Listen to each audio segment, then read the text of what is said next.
Mirë se erdhët. Sot do t'i hedhim një sy një ideje që sfidon pothuajse gjithçka që mendojmë se dim për suksesin në biznes. A është vërtet çështje genialiteti dhe planifikimi perfekt, apo ka diçka tjetër, diçka më të thellë që vepron në prapasken?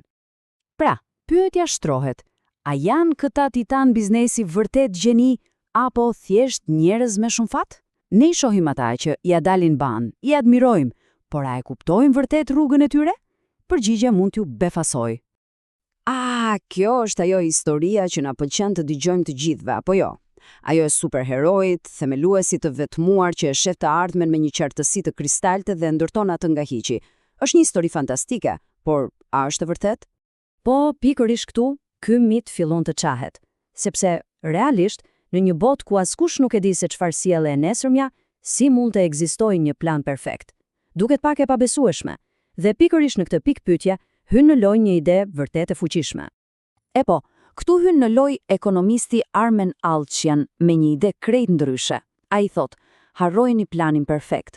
Tregu, në thelb, është thjesht një filtr. Nuk intereson sa i zgjuar ishte qëllimi apo sa elegant ishte plani.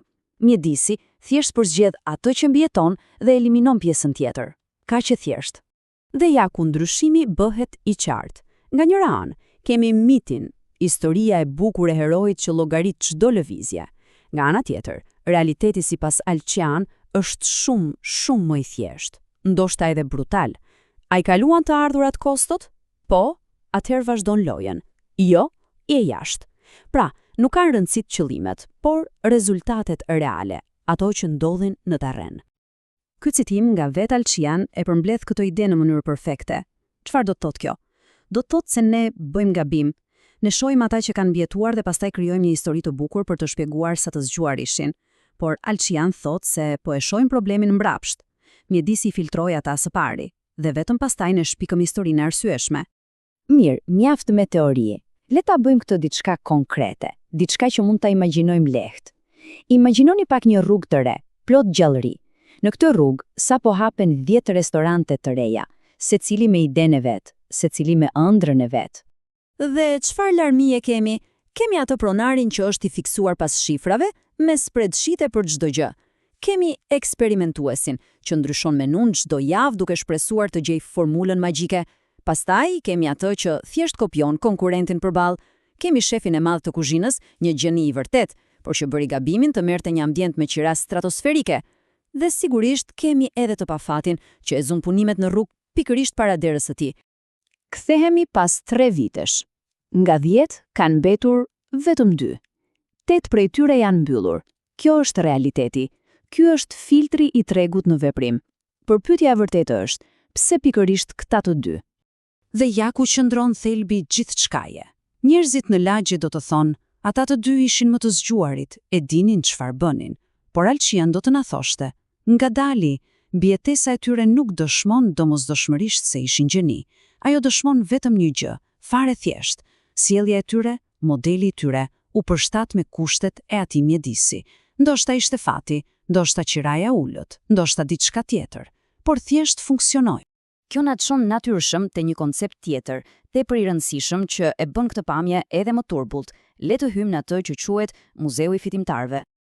Mendoni pak, kur shohim fituesit, çfarë vëmë re? Ka disa tipare që duket se përsëriten gjithmonë. Të gjithë duken të kenë vetbesim të lartë, janë këmbgulës, kanë disiplinë, brendim të fortë dhe ne nxjerrim përfundimin se këto janë formulat e suksesit. Duket kaq logjike apo jo? Por ja ku është kurthi. Kjo është pyetja që nuk e bëjmë kurrë. Po ato mira kompani të tjera që dështuar. Po sikur edhe ato të kishin vetbesim, këmbgulje dhe brendim të guximshëm? Problemi është se ne shohim vetëm muzeun e fitimtarëve. Varreza atyre që dështuan është e padukshme. Dhe duke studiuar vetëm ata që mbijetuan, ne po shohim një pamje krejtësisht të shtrembruar të realitetit. Natyrisht, kjo ide nuk është e pagabueshme. Ka mendimtarë të tjerë që thonë, prit një minutë. Për shembull, kjo teori na tregon rezultatin, por jo si njerëzit marrin vendime. Gjithashtu, si ruhen dhe kopjohen zakonet e mira brenda një kompanie. Dhe në fundit, dikush brenda sistemit prapse pa po bën zgjedhje racionale. Pra, teoria e Altsyan është një korrigjim i domosdoshëm, por nuk është e gjitha historia. Mirë, Pasi tham gjithë këto, pyetja logjike është: po mirë, ç'të bëjmë tani? Si mund të na ndihmojë kjo mënyrë të menduarit në jetën reale, në vendimet tona? Le t'i përmbledhim në 3 rregulla kryesore, si një lloj udhëzuesi mbijetese. Rregulli nr. 1: mbijeto. Fokusi kryesor nuk duhet jetë fitoria e madhe, por shmangja e gabimeve që të nxjerrin fare nga loja.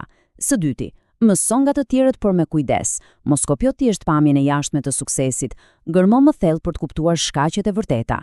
Dhe së treti, gjëja më e rëndësishme, ndërto sisteme dhe rutina të forta.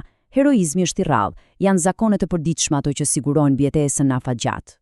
Dhe me këtë, mbërrim në fund me një pyetje për të reflektuar, një pyetje që vlen për këto. Provoni për një moment të hiqni mënjan historinë e bukur të genialitetit nga arritjet personale. Nëse do ta bënit këtë, cilat janë ato rutina të thjeshta, ndoshta edhe të mërzitshme, që në fakt po sigurojnë mbijetesën dhe suksesin? Përgjigjja ndaj kësaj pyetje mund të ndryshojë gjithçka.